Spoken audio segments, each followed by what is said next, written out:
सत्य वचन, अमर वचन, जीवित वचन, दिव्य वचन, सत्य वचन, अमर वचन, जीवित वचन।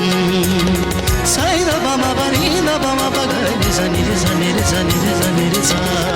दिव्य वचन, सत्य वचन, अमर वचन, जीवित वचन, दिव्य वचन, दिव्य वचन।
मददगार तू है सदा, जग में न कोई तुझसे बड़ा, मददगार तू है सदा। ऊंची आवाज से एक साथ गाएं। पवित्र आत्मा, पवित्र आत्मा, आत्मा से स्वागत है, स्वागत है, तू हम पर छा जा, पवित्र आत्मा। तूने ऐसा छू लिया है, मुझको ही बदल दिया है। तूने ऐसा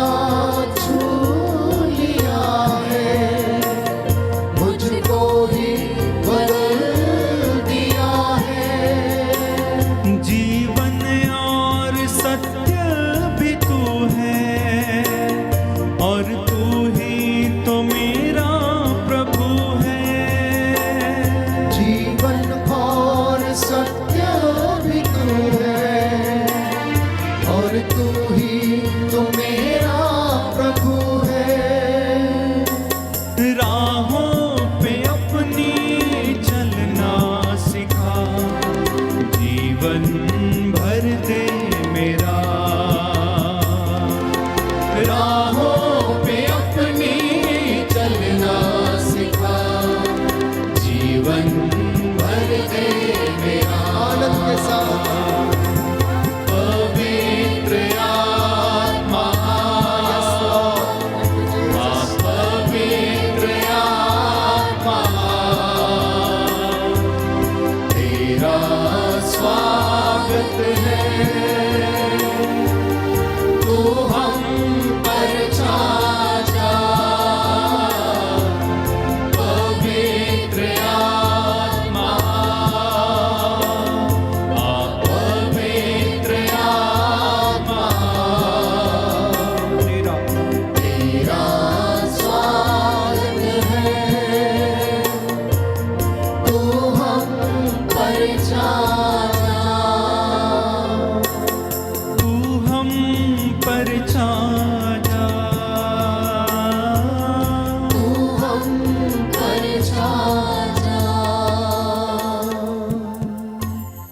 प्रार्थना करें, प्रार्थना करें एक दूसरे के लिए।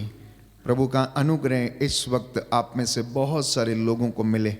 जितने भी लोग आत्मा और हृदय की सच्चाई से प्रार्थना कर रहे हैं, प्रभु आपको कृपा प्रदान करे, आपके गुनाहों से आपको आज़ाद करे, हर प्रकार की दुष्ट आत्माओं के बंधनों से, आकाश की दुष्ट आत्माओं से, अंधकार की शक्तियों से आज़ाद करे, आज़ाद करे। Be healed and cleansed in the name of Jesus. यीशु के नाम पर चंगे हो जाओ, चंगे हो जाओ। यीशु के नाम पर बंधन टूटे और आप लोगों को प्रभु आशीष और अनुग्रह प्रदान करे।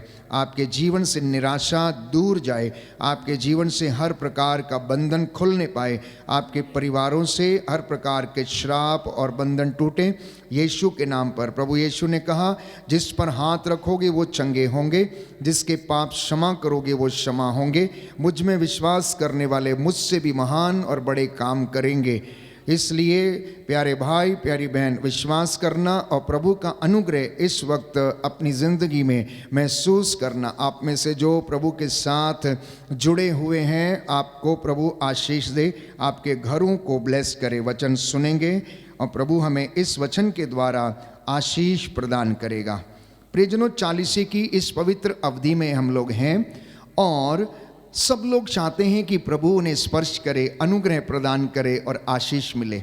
आपके काम में बरकत आए, आपके परिवार से बंधन टूटें, आपके बिजनेस में आपको सफलता मिले, आपकी नौकरी करने वाली जगह में परमेश्वर आपको ब्लेस करे, आपकी फसलवाड़ी अच्छी हो, आपके दफ्तर के काम अच्छे हों, आपके घर में शांति बनी रहे, आपके बच्चे उन्नति पाएं। हर व्यक्ति की यही सोच है, इसीलिए वो पूजा करने के लिए, प्रार्थना करने के लिए जाता है। इसीलिए प्रभु के सामने जाके लोग गिड़गिड़ाते हैं और बाइबल कहती है स्त्रोत संख्या 62 में कि लोग तेरे पास इसलिए आते हैं क्योंकि तू उनकी प्रार्थनाओं को सुनता है। यूं ही नहीं जाते हैं। सैकड़ों लोग प्यारे भाइयों और बहनों अपने विश्वास और आस्था के अनुसार ईश्वर के सामने घुटना टेकते, प्रार्थना करते, रोते हैं, आंसू बहाते, गिड़गिड़ाते हैं, मेरे बच्चे पर दया कर प्रभु, मेरी हड्डियों को फिर से आराम दे, मेरी हड्डियां छीज रही हैं। दाऊद ने भी ऐसा ही किया, नबी हिजकिया ने भी ऐसा ही किया। राजाओं के ग्रंथ में हम पढ़ते हैं कि प्रभु का दास नबी हिजकिया दीवार की ओर घुटना टेक कर मुंह करके रोने लगा, फूट फूट कर रोने लगा, आंसू बहाने लगा और प्रार्थना करने लगा कि मैं अभी मरना नहीं चाहता हूं, मुझ पर दया कर, मेरी जवानी के दिनों को याद कर। क्योंकि यशाया नबी के द्वारा परमेश्वर ने हिजकिया से ये कहा था कि आज से 15 दिन के बाद हिजकिया तू मर जाएगा। और हिजकिया बड़ा उदास हो गया, वो दीवार की ओर मुंह करके रोने लगा, आंसू बहाने लगा। परमेश्वर को उसके ऊपर दया आई और यशाया अभी कहकर अपने घर भी नहीं लौटा था, आधे रास्ते में ही था कि यशाया को प्रभु ने कहा, जाओ और उससे कह दो कि वो नहीं मरेगा, 15 वर्ष और जिएगा। ये परमेश्वर का वचन था प्यारे भाइयों और बहनों। हर व्यक्ति चंगाई चाहता है, हर व्यक्ति जीना चाहता है, हर व्यक्ति अपनी जिंदगी में प्रभु का अनुग्रह देखना चाहता है। लेकिन फिर कारण क्या है कि हम उस आशीष को महसूस नहीं कर पाते हैं, उस आशीर्वाद को हम महसूस नहीं कर पाते हैं। आखिर बंधन हमारी जिंदगी में कौन से हैं? इसलिए बाइबल कहती है, परंतु यदि तुम दूसरों को क्षमा नहीं करोगे तो तुम्हारा स्वर्गीय पिता भी तुमको क्षमा नहीं करेगा। मतलब तुम्हें स्वास्थ्य प्रदान नहीं करेगा। मत्ती का सुसमाचार अध्याय 6 पद संख्या 15 में यीशु ने यह कहा कि अगर तू चाहता है कि तुझे चंगाई मिले, अगर तू चाहता है कि तू अच्छा हो जाए, अगर तू चाहता है कि परमेश्वर तुझे क्षमा करे, तो तुझे भी अपने भाई, अपनी बहन, अपनी माता, अपने पिता, अपने पड़ोसी को क्षमा करना होगा। Hallelujah, hallelujah. दाहिना हाथ उठाकर वचन दोहराएंगे।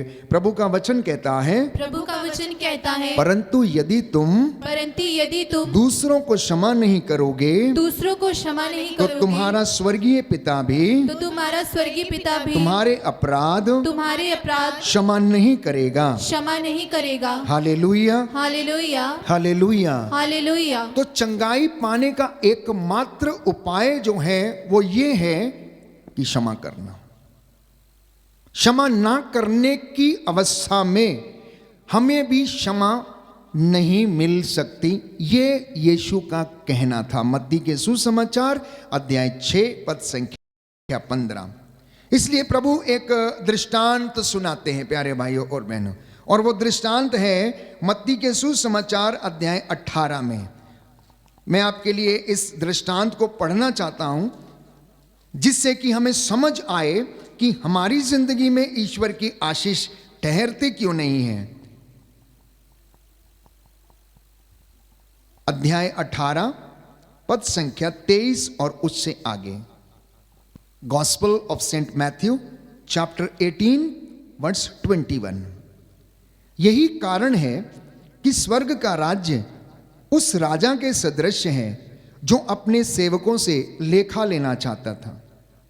जब वह लेखा लेने लगा तो उसका लाखों रुपए का एक कर्जदार उसके सामने पेश किया गया। अदा करने के लिए उसके पास कुछ भी नहीं था। इसलिए स्वामी ने आदेश दिया कि उसे, उसकी पत्नी, उसके बच्चों और उसकी सारी जायदाद को बेच दिया जाए और ऋण अदा किया जाए। इस पर वह सहसेवक उसके पैरों पर गिरकर यह कहते हुए अनुनय विनय करता रहा, मुझे समय दीजिए और मैं आपको सब चुका दूंगा। उस सेवक के स्वामी को तरस हो आया और उसने उसे जाने दिया और उसका कर्ज माफ कर दिया। जब वह सेवक बाहर निकला तो वह अपने एक सहसेवक से मिला जो उसका लगभग 100 दिनार का कर्जदार था। उसने उसे पकड़ लिया और उसका गला घोंट कर कहा, अपना कर्ज चुका दो। सहसेवक उसके पैरों पर गिर पड़ा और यह कहते हुए अनुनय विनय करता रहा, मुझे समय दीजिए और मैं आपको चुका दूंगा। परंतु उसने नहीं माना और जाकर उसे तब तक के लिए बंदीगृह में डलवा दिया जब तक वह अपना कर्ज ना चुका दे। यह सब देखकर उसके दूसरे सहसेवक बहुत दुखी हो गए और उन्होंने स्वामी के पास जाकर सारी बातें बता दी। तब स्वामी ने उस सेवक को बुलाकर कहा, दुष्ट सेवक, तुम्हारी अनुनय विनय पर मैंने तुम्हारा वह सारा कर्ज माफ कर दिया था। तो जिस प्रकार मैंने तुम पर दया की थी, क्या उसी प्रकार तुम्हें भी अपने सहसेवक पर दया नहीं करनी चाहिए थी? और स्वामी ने क्रुद्ध होकर उसे तब तक के लिए जल्लादों के हवाले कर दिया जब तक कि वह कौड़ी कौड़ी ना चुका दे।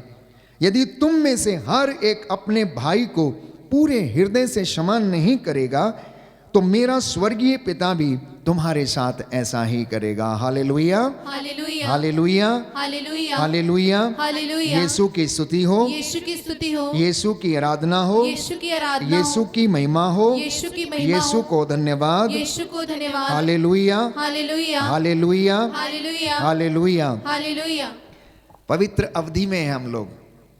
आप लोग उपवास कर रहे हैं, प्रार्थना कर रहे हैं, प्रभु के दुख भोग पर मनन चिंतन कर रहे हैं। आपने सृष्टि को देखा, इस वक्त लगभग पतझड़ आया हुआ है। कुछ दिनों के बाद उसमें सुंदर छोटी छोटी कोपले फूटेंगी।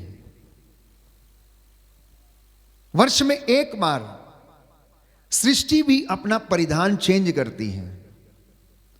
वो अपने पुराने पत्तों को झाड़ देती हैं और उसमें से नए पत्ते फूटने लगते हैं। नई कोपलें उसमें आने लगती हैं, बौर आने लगता है, फल देने लगते हैं और मौसम के अनुसार और ऋतुओं के परिवर्तन के अनुसार वो फल देते रहते हैं।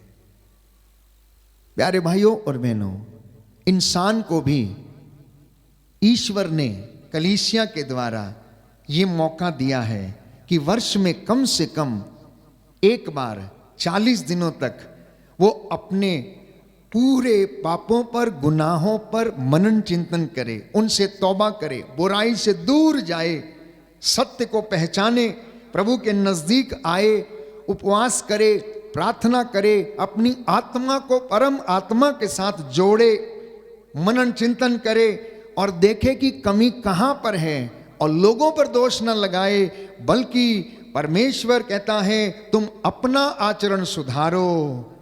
शिकायतें करने से अच्छा, दूसरों पर दोष लगाने से कहीं ज्यादा अच्छा यह है कि मनुष्य अपना आचरण सुधारे। तो ये 40 दिन जो तपस्या के दिन हैं, प्यारे भाइयों और बहनों, मेरे और आपके लिए एक ऐसी यात्रा है जिसमें हमें अपने भाई, अपने बहन, अपने पड़ोसी से समझौता करने की आवश्यकता है। और तब हम पवित्रता,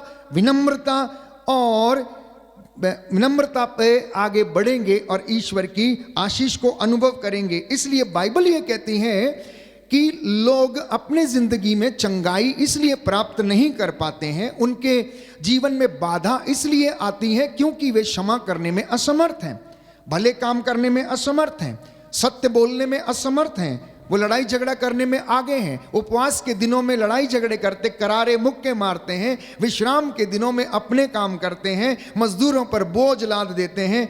ऐसे दिनों में, ऐसे कामों से जब तुम प्रार्थना करते हो तो तुम्हारी सुनवाई, कहता है स्वर्ग में तुम्हारी सुनवाई नहीं होगी, तुम्हारी सुनवाई स्वर्ग में नहीं होगी। सुनिए ध्यान से, एक वचन में पढ़ूंगा, प्रवक्ता ग्रंथ अध्याय 28 पद संख्या 4। Book of Sirach chapter 28 words 4, वहां पर लिखा है प्यारे भाइयों और बहनों, यदि वह अपने भाई पर दया नहीं करता तो वह अपने पापों के लिए क्षमा कैसे मांग सकता है।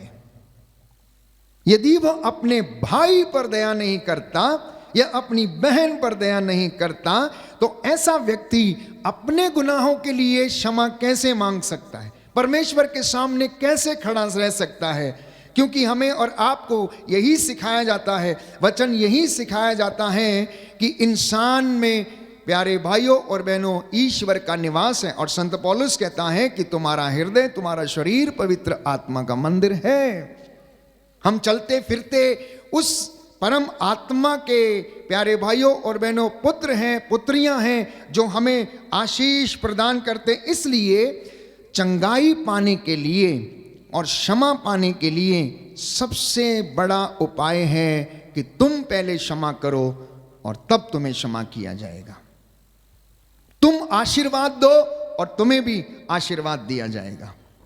तुम दोष ना लगाओ और तुम पर भी ना दोष लगाया जाएगा। आप लगा के देखिए, आप दोष लगा के देखिए किसी पर, कुछ समय के बाद ऐसा होगा कि आपके ऊपर भी वही दोष लगाए जाएंगे। इसलिए यीशु ने ठीक ही कहा।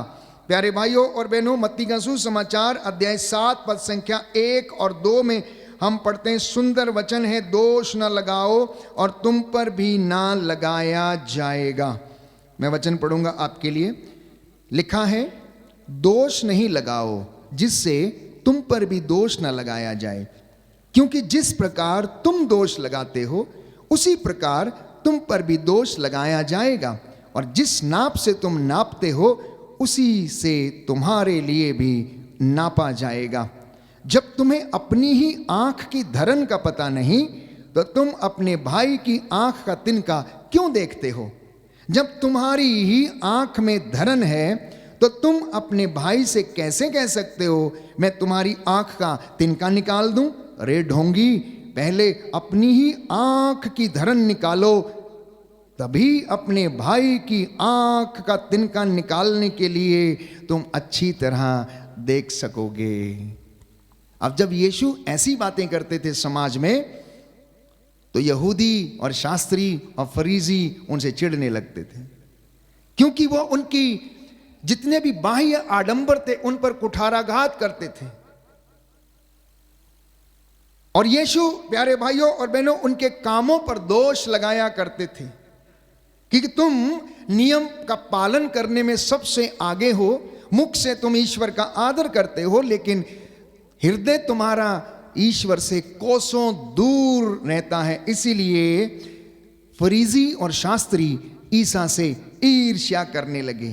तो मैंने कहा 40 की इस अवधि में अगर आप सबसे ज्यादा प्रभु के अनुग्रह को महसूस करना चाहते हैं तो मुझे और आपको अपने भाई और बहन को क्षमा करने की आवश्यकता होगी। Hallelujah, hallelujah, hallelujah, hallelujah. यीशु की स्तुति हो, यीशु की स्तुति यीशु हो, को धन्यवाद, यीशु को धन्यवाद, यीशु की आराधना हो, यीशु की आराधना हो, यीशु की महिमा हो, यीशु की महिमा हो, यीशु को धन्यवाद, यीशु को धन्यवाद। Hallelujah, hallelujah, hallelujah. हालेलुया। तो पहला उपाय है क्षमा करना, तो क्षमा मिलेगी। आशीर्वाद देना तो आपको भी आशीर्वाद मिलेगा। दोष नहीं लगाना और आप पर भी नहीं लगाया जाएगा। दूसरा उपाय, इन दिनों में विशेष रूप से ईश्वर के अनुग्रह को महसूस करना और आशीर्वाद को महसूस करना, और यह पता लगाना कि क्या बाधा है हमारी जिंदगी में। और बाधा सबसे बड़ी यह है कि हमें वचन का ज्ञान नहीं है, हम वचन से अनभिज्ञ हैं, क्योंकि हम पढ़ते नहीं हैं। हम किसी को सुनते हैं और वो हमें वो सुनाता है जो उसे अच्छा लगता है या फिर हमें अच्छा लगता है। तो हमें वचन को स्वयं पढ़ने की आवश्यकता है, क्योंकि वचन हमारी जिंदगी बदल देता है। अगर विद्यार्थी कक्षा में ना पढ़े तो क्या उसे ज्ञान होगा?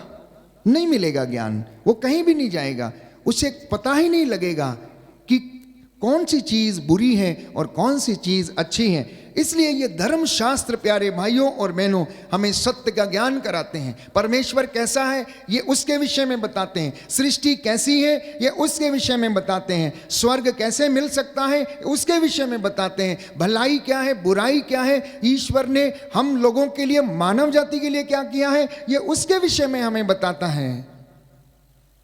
परमेश्वर हमारे साथ क्या करता है, कैसे करता, कैसे दुनिया को चलाता है, ये हमें वचन बताता है प्यारे भाई और बहनों। इसमें परमेश्वर का मन लिखा हुआ है, इसमें परमेश्वर की बातें लिखी हुई हैं कि वो अपनी प्रजा को कितना प्यार करता है। कहता है कौन राष्ट्र ऐसा है जिनका ईश्वर उनके आमने सामने होकर उन्हें दर्शन देता है। मैं प्रभु तुम्हारा ईश्वर हूं, मैं पवित्र हूं, इसलिए मेरे लिए तुम भी पवित्र बन जाओ। मैंने तुम्हें मिस्र की गुलामी से निकाला, मैंने तुम्हें सजाया, मैंने तुम्हें संवारा, क्या मैंने तुम्हारे लिए ये सब काम नहीं किए? फिर भी तुम मेरे ऊपर दोष लगाते हो, कहता है। तीसरा उपाय, जब हम वचन पढ़ते हैं या सुनते हैं तो अपने जीवन को बदलने का भी इरादा करें। हम सुनते हैं, हम पढ़ते हैं, प्रार्थना करते हैं, घुटना टेकते हैं, मन्नतें मांगते हैं, लेकिन अपने जीवन को बदलने का इरादा नहीं करते हैं। यह तीसरी सबसे बड़ी बाधा है, हमारी जिंदगी में आशीष नहीं मिलती है। इसलिए आप लोगों में से बहुत सारे लोग कभी कभी आकर ये कहते हैं कि फादर जी हो नहीं रहा है, कुछ दिनों बहुत अच्छा काम चला, अब उसके बाद फिर से वैसा हो गया है, अब क्या करें, अब क्या करें। एक बार आशीष मिली, लेकिन हम उस आशीष को बनाए रखने के लिए प्यारे भाइयों और बहनों उसमें लगातार बने रहने की आवश्यकता है। आप अपने घर में दिया जलाते हैं, दिए में बाती रहती है, वो जलती रहती है। कब तक जलती है? जब तक उसमें तेल रहता है। ठीक उसी तरह भक्तों के जीवन में, विश्वासियों के जीवन में वो अनुग्रह और वो कृपा ईश्वर की तब तक बनी रहती है जब तक आप उसे प्रार्थना, उपवास, परहेज, सत्य, विनम्रता, सहनशीलता और शांति के मूल्यों के द्वारा उसे आप सींचते रहते हैं और वो जलती रहती है। जहां आप भटके वहीं आपके जिंदगी में अनुग्रह समाप्त होने लगता है और आप बाधा में पड़ जाते हैं, बंधनों में पड़ जाते हैं। प्यारे भाइयों और बहनों, यीशु मसीह को देखिए कि यीशु मसीह लगभग 33 वर्ष इस दुनिया में रहे। 3 साल में उन्होंने अपने सेवकाई का काम पूरा किया, लेकिन उसके लिए 30 वर्ष की उन्होंने तैयारी की। 30 वर्ष की तैयारी के बाद संपूर्ण रूप से जब पवित्र आत्मा उनके ऊपर आकर बैठ गया और उनको प्यारे भाइयों और बहनों वो अधिकार मिल गया कि अब सेवकाई वो शुरू कर सकते हैं, तो उन्होंने 3 साल सेवकाई की। लेकिन उसके पहले वो प्रार्थना में बने रहे, पिता के साथ वो बने रहे, वचन को वो पढ़ते रहे, संहिता को वो देखते रहे, सभागृहों में जाकर लोगों के साथ मिलते रहे, वचन का ज्ञान हासिल करते रहे। वो बहुत सारे शास्त्रियों और फरीजियों के साथ उठना बैठना उनका होता रहता था और उनकी बातें वो सुनते और उनको जवाब देते रहे। और अंत में जब समय आया तो नबी यशाया की उस भविष्यवाणी को उन्होंने पूरा किया कि पवित्र आत्मा मुझ पर छाया रहता है, उसने मेरा अभिषेक किया है जिससे कि मैं बंदियों को रिहा करूं, मुर्दों को जिलाऊं, अंधों को आंखें दूं, दरिद्रों को सुसमाचार सुनाऊं, लंगड़ों को पाँव दूं, इसीलिए तो उसने मेरा अभिषेक किया है और आज वो आपकी जिंदगी में भी ऐसा ही करने वाला है। इसलिए उस कलवरी के यात्रा को याद करना, क्रूस के उस यात्रा को याद करना, प्रभु के उस लहू को और 40 कोड़ों को याद करना और महसूस करना कि प्रभु मैं क्षमा मांगता हूँ, मेरे खातिर वो कोड़े आपने सहे, मेरे खातिर आपका लहू वो बहा जो क्रूस से, हे प्रभु मैं उसके लिए क्षमा मांगता हूँ। अब तू मेरे जीवन में 40 की इस विशेष अवधि में आशीष प्रदान कर और मुझे माफ़ कर, जिससे कि मैं अपने जीवन को बदलने का इरादा कर सकूं। आइए इस गीत को हम गाएं, जो क्रूस से लहू बहा मेरे पापों के लिए।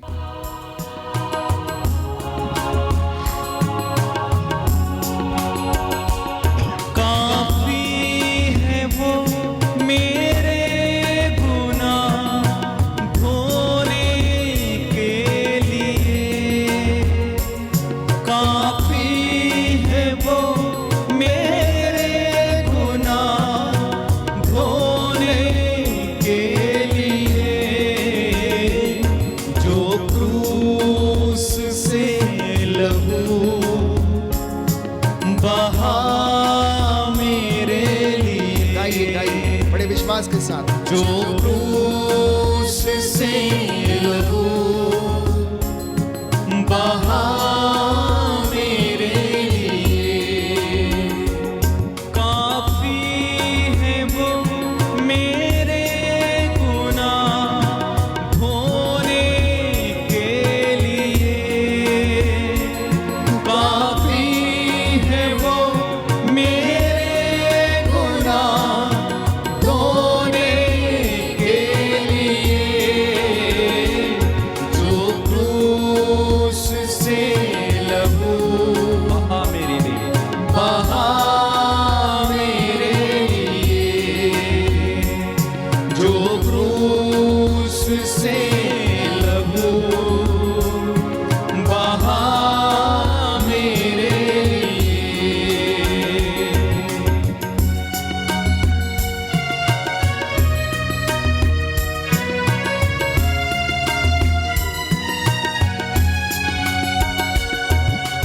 दुखों को मेरे वो उठा लिया, अपराधों के कारण वो घायल हुआ।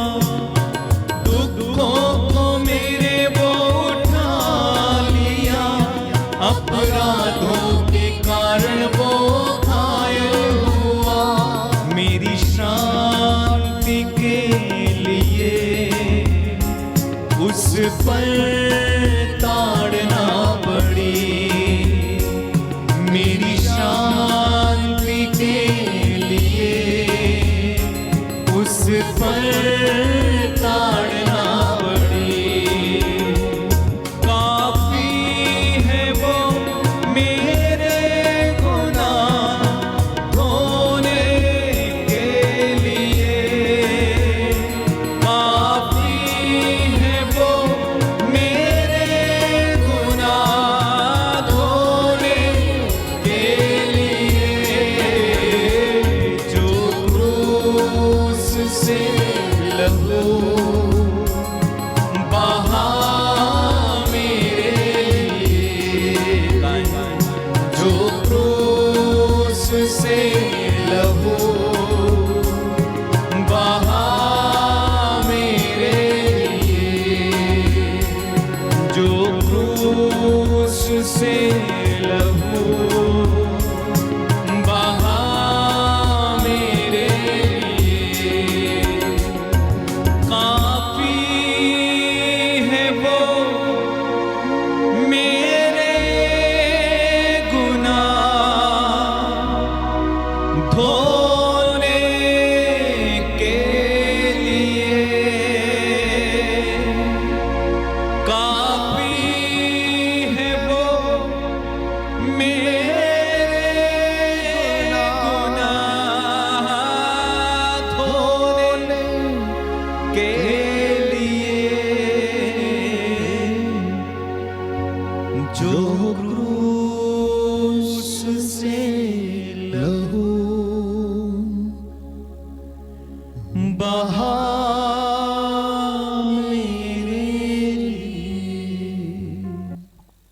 जी हाँ प्यारे भाई प्यारी बहन, प्रभु ने मेरे और आपके पापों की खातिर अपना जीवन कुर्बान कर दिया। उसने अपने प्राणों की आहुति दे दी। वचन में बताता है, राजाओं का पहला ग्रंथ अध्याय 8 पद संख्या 39 में हम पढ़ते हैं, तू स्वर्ग से उनकी प्रार्थना को सुन और उसे क्षमा प्रदान कर और उसकी सहायता कर। तू स्वर्ग से उनकी प्रार्थना को सुन, उसे क्षमा प्रदान कर और उनकी सहायता कर। तू अपने स्वर्गीय निवास स्थान से उनकी प्रार्थना को सुन और उन्हें क्षमा प्रदान कर। दूसरा इतिहास ग्रंथ अध्याय 6 पद संख्या 21 में हम पढ़ते हैं, और स्तोत्रकार कहता है कि तूने अपनी प्रजा के अपराधों को क्षमा किया, तूने उसके सभी पापों को ढक दिया। अब बात यह है कि अगर ईश्वर मुझे और आपको क्षमा करता है तो हमें अपने मुद्दई को क्षमा क्यों नहीं करना चाहिए। मसीहत तो हमें यही सिखाती है, मसीहत को यही सिखाती है। मुझे और आपको प्यारे भाइयों और बहनों, पवित्र शास्त्र यही संदेश देता है कि तुम क्षमा कर दो, तुम्हें भी क्षमा कर दिया जाएगा। लेकिन हम ऐसा करने में असमर्थ रहते हैं, हम ऐसा करने में असमर्थ रहते हैं।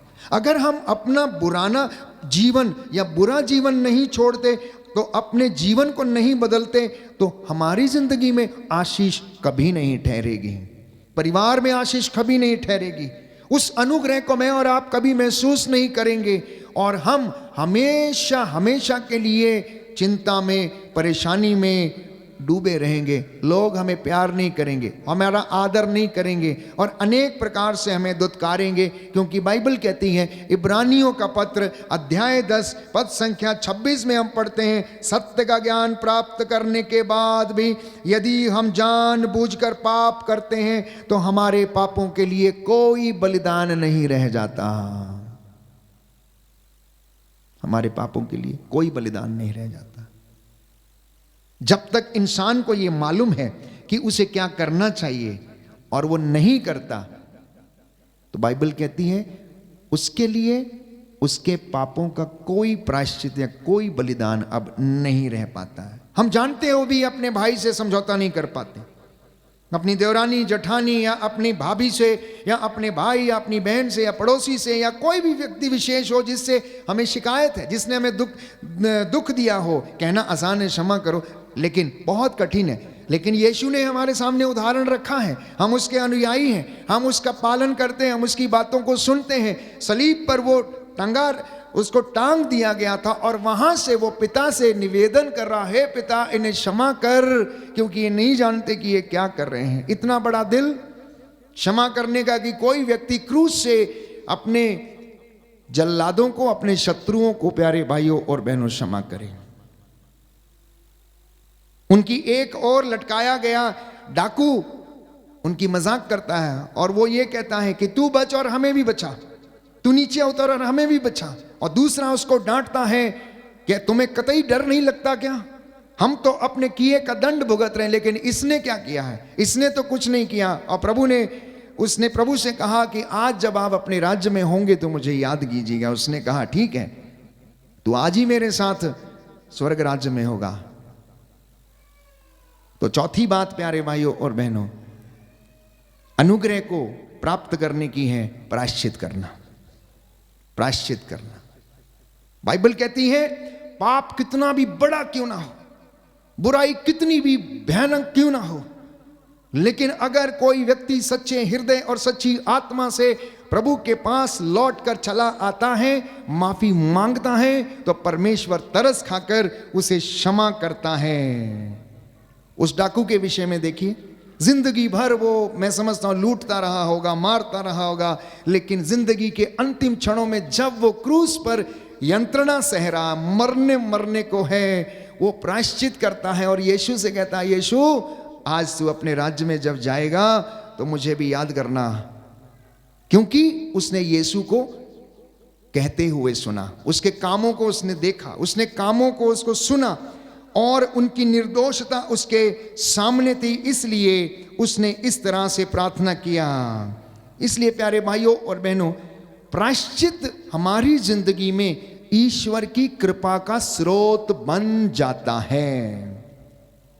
आप आशीष पाना चाहते हैं, उन्नति देखना चाहते हैं, तो आज से सबसे पहले अपने आप को, अपने बच्चों को, अपने भाई बहनों को, अपने पति पत्नी आपस में एक दूसरे को आप क्षमा करना सीख लें। अनुग्रह आपकी जिंदगी में हमेशा हमेशा बेहतर रहेगा। शांति आपके घर में हमेशा आती रहेगी और आप बुराई से अपने आप को दूर रखें। सूक्ति ग्रंथ अध्याय 10 पद संख्या 2 में लिखा हुआ, अन्याय की संपत्ति से लाभ नहीं किंतु धार्मिकता मृत्यु से रक्षा करती है। फिर से मैं पढ़ूंगा, अन्याय की संपत्ति से लाभ नहीं किंतु धार्मिकता मृत्यु से आपकी रक्षा करती है। दाहिना हाथ उठाकर वचन दोहराएंगे, हालेलुया। हालेलुया। प्रभु का वचन कहता है, प्रभु का वचन कहता है, सूक्ति ग्रंथ स्तुति ग्रंथ अध्याय 10 पद संख्या 2, अन्याय की संपत्ति से लाभ नहीं किंतु धार्मिकता मृत्यु से रक्षा करती है। हालेलुया। हालेलुया। प्रभु का वचन कहता है, प्रभु का वचन कहता है, सूक्ति ग्रंथ अध्याय 16 पद संख्या 8 अन्याय से कमाई संपत्ति आशीष रोक सकती है। हालेलुया। हालेलुया। हालेलुया। हालेलुया। सुंदर वचन है। मैंने कहा आशीष को अनुभव नहीं कर पाते हैं, अनुग्रह को अनुभव नहीं कर पाते हैं, तो बाइबल इसके विषय में उत्तर देती है, अन्याय के द्वारा कमाई गई संपत्ति घर को संकट में डालती है और ईश्वर और इंसान की जिंदगी में ऐसी संपत्ति आशीषों को रोक देती है। ऐसी संपत्ति आशीषों को रोक देती है। इतना ही नहीं, सूक्ति ग्रंथ अध्याय 11 पद संख्या 1, book of Proverbs chapter 11 verse 1, प्रभु को खोटे तराजू से घृणा है किंतु उसे सही बाट पसंद है। कई लोगों की आदत होती है खोटा तराजू इस्तेमाल करना, खोटा बाट इस्तेमाल करना। वचन ये कहता है कि प्रभु को खोटे तराजू से घृणा है लेकिन उसे सही बाट पसंद है। तो ये तमाम बातें हमारी जिंदगी में आशीषों को रोक देती हैं, अनुग्रह को रोक देती हैं। जितना मर्जी उपवास करिए आप, जितना मर्जी दान चंदे चढ़ावे दीजिए, लेकिन अगर जिंदगी नहीं बदली तो अनुग्रह हमसे कोसों दूर रहता है। ईश्वर की कृपा हमारी जिंदगी में बहती नहीं है, आती जरूर है, ठहरती नहीं है। आशीर्वाद मिलता जरूर है, ठहरता नहीं है। जैसे आया वैसे ही चला जाता है। रुकता कब है, सस्टेन हम कब कर पाते हैं, जब हम अपनी जिंदगी को बदलते हैं। तो मैंने कहा लेंटन सीजन में 40 के इस विशेष अवधि में हम अनुग्रह को प्राप्त करना यदि चाहते हैं तो प्रभु से हम प्रार्थना करें कि हमें क्षमा करने का वरदान मिले, प्रायश्चित करने की कृपा मिले, उपवास करने का हमें प्रभु सामर्थ्य प्रदान करे और सत्य को जानने के बाद उस पर चलने की कृपा हमें मिल जाए। हालेलुया। यीशु की स्तुति हो, यीशु को धन्यवाद, यीशु को धन्यवाद, यीशु की आराधना हो, यीशु की आराधना हो, यीशु की महिमा हो, यीशु की महिमा हो, यीशु को धन्यवाद, यीशु को धन्यवाद। प्रभु का वचन कहता है, प्रभु का वचन कहता है, अपने पड़ोसी का अपराध क्षमा कर दो, अपने पड़ोसी का अपराध क्षमा कर दो और प्रार्थना करने पर तुम्हारे पाप क्षमा किए जाएंगे। तुम्हारे पाप क्षमा किए जाएंगे। हालेलुया। हालेलुया। हालेलुया। हालेलुया। बहुत से लोगों के काम रुके हुए हैं। मैं कई बार बोला, कई बार पता लगाने की कोशिश करते हैं आखिर क्यों इनके काम नहीं होते हैं। तो कहीं ना कहीं बात ये आती है, जैसे को तैसा कहावत बिल्कुल खरी उतरती है। जैसा आपने किया किसी के साथ वैसा आपके साथ हो रहा है, तो जाइए और समझौता कीजिए, जाइए और माफ कीजिए कि प्रभु के नाम पर हमें क्षमा कर दो। हो सकता है इस काम की वजह से ये आशीष मेरी जिंदगी में रुकी हुई है, हे प्रभु मैं इसको क्षमा करता हूं। जाइए और मिलिए, मैं आपको विश्वास दिलाता हूं आपका बंधन टूटेगा और आपको वो काम, प्यारे भाइयों और बहनों, उस काम में आपको सफलता मिलेगी। तो बाइबल ये कहती, लूकस के सुसमाचार अध्याय 6 पद संख्या 37 में, किसी के विरुद्ध निर्णय ना दो और तुम्हारे विरुद्ध भी निर्णय नहीं दिया जाएगा। ये बातें 100 आने खरी हैं। पवित्र आत्मा के द्वारा प्रेरित वचन प्यारे भाइयों और बहनों हमसे कहता है किसी के विरुद्ध तुम निर्णय ना दो। निर्णय देने के लिए जिसको अधिकार दिया गया वो देगा, लेकिन तुम किसी का निर्णय नहीं करो। परमेश्वर खुद उसका निर्णय करेगा, न्याय करेगा। तुम्हारी सिर्फ हाँ की हाँ और ना की ना होनी चाहिए। अगर तुम निर्णय दोगे किसी के खिलाफ तो तुम्हारे विरुद्ध भी निर्णय दिया जाएगा। इसलिए तुम क्षमा करो और तुम्हें भी क्षमा मिल जाएगी। सावधान रहो, यदि तुम्हारा भाई कोई अपराध करता है तो उसे डांटो, और यदि वह पश्चाताप करता है तो उसे क्षमा कर दो। जब तक हो सके अपनी ओर से सबों के साथ मेल मिलाप बनाए रखो, जब तक हो सके। और इस वक्त पेतरुस ने पूछा कि मैं अपने भाई को कितनी बार क्षमा करूं? वो तो बार बार पाप करता, बार बार गाली देता है। क्या मैं उसे 7 बार क्षमा करूं? यीशु ने कहा, मैं नहीं कहता कि 7 बार, मैं तो कहता हूं 70 गुना 7 बार। कहने का तात्पर्य अनगिनत बार, क्योंकि परमेश्वर की आंखें सब कुछ देखती हैं, वो भले और बुरे दोनों को देखता है। अगर इस घटना से संबंधित हम मनन चिंतन करें तो पुरानी व्यवस्था में उत्पत्ति ग्रंथ में काइन और हाबिल की घटना हमें याद आती है। आपको मालूम है, काइन किसान था और हाबिल चरवाहा था, भेड़ें चराया करता था। प्रभु ने उन्हें आशीर्वाद दिया, बहुत सारा धन संपत्ति हो गई उनके पास। काइन जो किसान था उसने बहुत फसल लुनी, इकट्ठा किया। उधर उसके हाबिल के भी बहुत सारी भेड़ें थी, उसके मेमने हुए। लेकिन हाबिल बड़ा धर्मी था और परमेश्वर का खौफ उसके अंदर था, तो उसने क्या किया, अपनी भेड़ों में से सबसे अच्छा मेमना जो लिया, जो सबसे अच्छा था वो लेके गया। हो सकता है वो 10,000 का बिक जाता हो। जैसे आपके घर में भी हो सकता है भेड़ या बकरी होगी या कोई चीज़ जो आप दान करना चाहते हैं और देना चाहते हैं, तो उसमें से कई बार घर में सोचते हैं कि नहीं नहीं ये हमारे काम आ जाएगा, ये रख लेते हैं, ये ज़्यादा का बिक जाएगा, ये वाला थोड़ा कमज़ोर है, ये वाला चढ़ा देते हैं। तो हाबिल ने क्या किया, हाबिल ने सबसे अच्छा बेस्ट जो मेमना था प्रभु को समर्पित किया, वो चढ़ावा दिया उसके। परमेश्वर उससे प्रसन्न हुआ और उसको आशीर्वाद दिया। दूसरी ओर बाइबल कहती है उत्पत्ति ग्रंथ में, काइन को प्रभु ने भरपूर फसल दी। काइन कंजूसी के कारण थोड़ा सा अंश उठाकर लेकर गया और मंदिर में उसको जाके चढ़ाया। प्रभु ने उसको स्वीकार नहीं किया। बाइबल हमें बताती है कि परमेश्वर हमारा अंतर्मन देखता है, हमारी नीयत देखता है। वो ये नहीं देखता कि आपने क्या, कितना और कैसा दिया, लेकिन किस मन से आपने दिया उसको, किस नीयत से आप वहां पर गए हैं, आपका स्वभाव क्या था उस वक्त वहां पर घुटने टेक कर जब आप मांग रहे थे या जब आप प्रार्थना कर रहे थे या चढ़ावा चढ़ा रहे थे, उस वक्त आपकी नीयत कैसी थी, वो अंतर्मन को टटोलता है। और बाइबल कहती है कि उसने काइन का चढ़ावा अस्वीकार कर दिया, क्योंकि काइन ने बड़े थोड़े मन से दान चढ़ाया था। अब हुआ क्या, काइन अपने भाई हाबिल से ईर्ष्या करने लगा और इस ईर्ष्या के कारण एक दिन उसने अपने भाई के सिर पर वार किया और उसे मौत के घाट उतार दिया।